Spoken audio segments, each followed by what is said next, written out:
કેમ છો students? Welcome to my YouTube channel. આપણે સાયન્સના લાસ્ટ લેક્ચરમાં ચેપ્ટર 5ના 3 જે મોસ્ટ આઈએમપી પ્રશ્નો છે એ જોયા હતા. કયા કયા હતા એ? પાચનતંત્ર, ઉત્સર્જન તંત્ર અને હૃદયની રચના અને હૃદયમાં રુધિરનું પરિવહન. હવે એ જ ચેપ્ટરમાં હજી એક મોસ્ટ આઈએમપી ક્વેશ્ચન છે કે જે શ્વસન તંત્રની રચના અને શ્વસન તંત્ર કઈ રીતે વર્ક કરે છે, અથવા એમ પણ કહે કે માણસના શરીરમાં શ્વાસોશ્વાસની ક્રિયા સમજાવો. તો તમારે આ ક્વેશ્ચન લખવો પડે. આપણે આજે ડિસ્કસ કરશું કે શ્વસન તંત્રની રચના શું હોય છે અને શ્વાસોશ્વાસની ક્રિયા કઈ રીતે થાય છે. સૌથી પહેલાં તો શ્વસન એટલે શું? કે વાયુમાં રહેલા ઓક્સિજનને અંદર લેવો અને શરીરમાં રહેલા નકામા કાર્બન ડાયોક્સાઇડને બહાર કાઢવાની જે ક્રિયા થાય છે એને કહેવાય છે શ્વસન. હવે આપણે જોઈએ કે શ્વસન તંત્રની રચના, કે શ્વસન તંત્રમાં કયા કયા અંગો જોડાયેલા હોય છે. સૌથી પહેલાં તો આપણે જ્યાંથી શ્વાસ અંદર લઈએ છીએ કે જે બાહ્ય નાસિકા છિદ્ર છે એરિયા, અને એના પછી નસકોરા અને નાસિકા માર્ગ, આ 3 જોડાયેલા હોય છે. હવે નાસિકા માર્ગમાં એક શ્લેષ્મનું સ્તર આવેલું હોય છે કે જે ચીકણો પદાર્થ છે.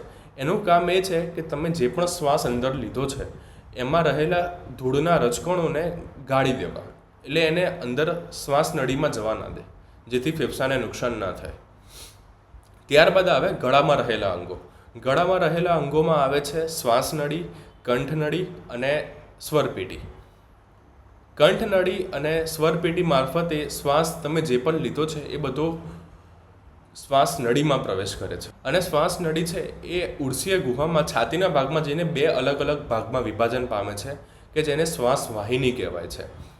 અને માણસના શરીરમાં એક જોડ એટલે કે 2 ફેફસા આવેલા હોય છે. અને જે શ્વાસ વાહિની બંને ભાગમાં વિભાજન પામી છે એ આગળ જઈને સૂક્ષ્મ શ્વાસ વાહિનીમાં વિભાજન પામે છે. અને દરેક સૂક્ષ્મ શ્વાસ વાહિનીના અંત ઉપર વાયુકોષ્ઠો આવેલા હશે. હવે તમે તમારી સ્ક્રીન ઉપર વાયુકોષ્ઠોની રચના જોઈ શકતા હશો. વાયુકોષ્ઠો એ કોથળીમય રચના છે અને દરેક વાયુકોષ્ઠ એ સૂક્ષ્મ રુધિર કેશિકાઓ દ્વારા ઘેરાયેલા હોય છે. અને માણસના શરીરમાં ફેફસાની નીચે એક પટલ આવેલો હોય છે કે જેને કહેવાય છે ઉરોદર પટલ. આટલી જ રચના છે. શ્વસન તંત્રની રચનામાં તમારે આટલું જ બતાવવાનું છે, એક આકૃતિ બતાવવાની છે, અને મેં તમને જે પણ અંગો કીધા છે એ અંગોનું નામ નિર્દેશન કરવાનું છે. હવે આપણે જોઈએ કે માણસના શરીરમાં શ્વાસોશ્વાસની ક્રિયા કઈ રીતે થાય છે.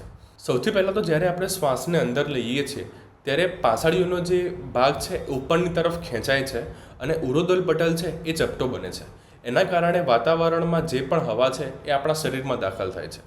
જ્યારે હવા શરીરમાં દાખલ થાય ત્યારે નસકોરા અને નાસિકા માર્ગ દ્વારા એ આગળ વધે છે.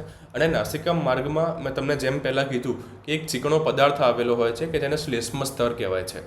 એનું કામ એ છે કે હવામાં જે પણ ધૂળના રજકણો છે એનું ગળાણ કરી દેવાનું, એટલે કે એ આગળ ગળામાં પહોંચે નહીં અને શરીરને નુકસાન ના કરે. એના પછી નસકોરા માર્ગ દ્વારા જે પણ તમે હવા અંદર લીધી છે શરીરમાં એ ગળામાં રહેલા અંગો મારફતે શ્વાસ નળીમાં પ્રવેશ કરશે. ગળામાં રહેલા અંગો કયા કયા છે? કંઠનળી અને સ્વરપેટી. એના દ્વારા શ્વાસ નળીમાં પ્રવેશ કરશે.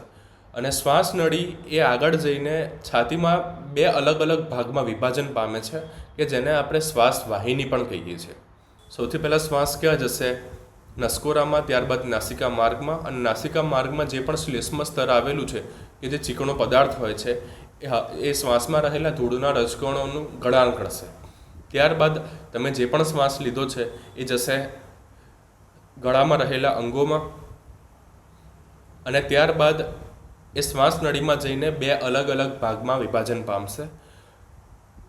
હવે દરેક શ્વાસ વાહિની એ આગળ જઈને સૂક્ષ્મ શ્વાસ વાહિનીમાં વિભાજન પામે છે. અને સૂક્ષ્મ શ્વાસ વાહિનીના અંત ઉપર વાયુકોષ્ઠો આવેલા હોય છે. હવે એ વાયુકોષ્ઠોની દિવાલ છે, તમે જે પણ શ્વાસ લીધો છે એ શ્વાસ અને તમારા રુધિર એ બંને વચ્ચે વાત વિનિમય માટે સપાટી પૂરી પાડે છે. હવે વાત વિનિમય એટલે શું? કે તમારા શ્વસન તંત્રનું કામ શું છે કે તમે જે પણ શ્વાસ અંદર લીધો છે એને રુધિરમાં ભેળવીને શરીરના અલગ અલગ અંગો સુધી પહોંચાડવાનો, અને શરીરના અલગ અલગ અંગોમાંથી જે પણ રુધિર આવ્યું છે કે જે અશુદ્ધ રુધિર છે એમાં જે પણ કાર્બન ડાયોક્સાઇડ છે એ બધાને બહાર નીકળવાનો.